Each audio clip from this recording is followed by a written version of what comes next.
Welcome back. Sometimes wires can get crossed at the post office. That's not unusual, but in this story, it took a lot longer than usual to get them uncrossed.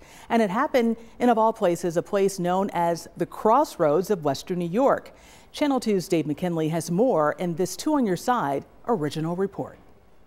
'Twas not the night before Christmas. It was actually the day after Christmas, When a postal carrier in Batavia completed a delivery nearly 3/4 of a century in the making.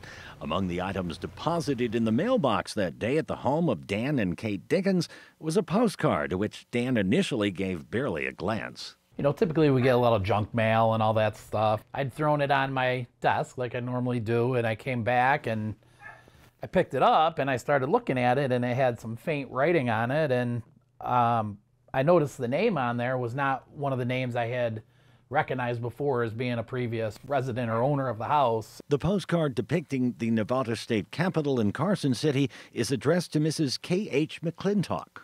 Who is K.H. McClintock? So we didn't know to begin with. There's a Facebook page in Batavia called Memories of Batavia. So we had posted it to that.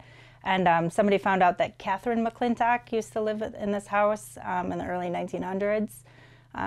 She worked at the School of the Blind and was the secretary to the president. There's one postmark indicating the card was mailed from Carson City in September of 1949, and another indicating it came through Milwaukee just 4 days before it arrived at the Dickens home.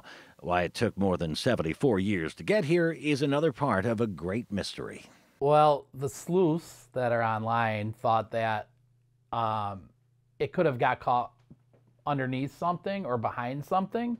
Only to be discovered recently? And maybe they updated their equipment finally. That seems like a long time to go without updating it, but I guess that by law or whatever, they have to send the letter if it's found. Even with only a 1-cent stamp on it.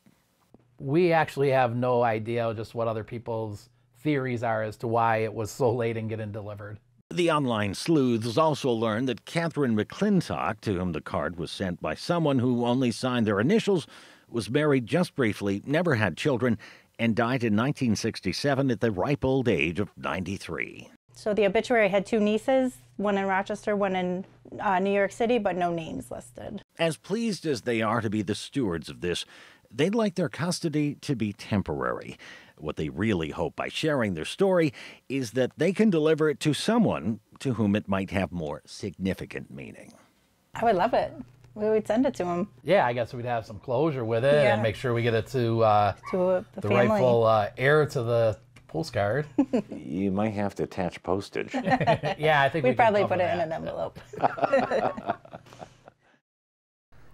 Of course, we contacted the post office, where a spokesperson said that in most cases, incidents like these, which he typified as rare, don't involve mail that got lost in the system and later found. Most often, he says, old postcards bought at flea markets, antique shops, or online are re-entered into the system, or sometimes people find these things in an attic and want to get them to their rightful owner, and the post office then makes every reasonable attempt to deliver it. What happened here, though, is still a mystery. The stamp appears not to have been canceled, so perhaps it was never sent at all those many years ago, but the postmark on it would indicate that it was.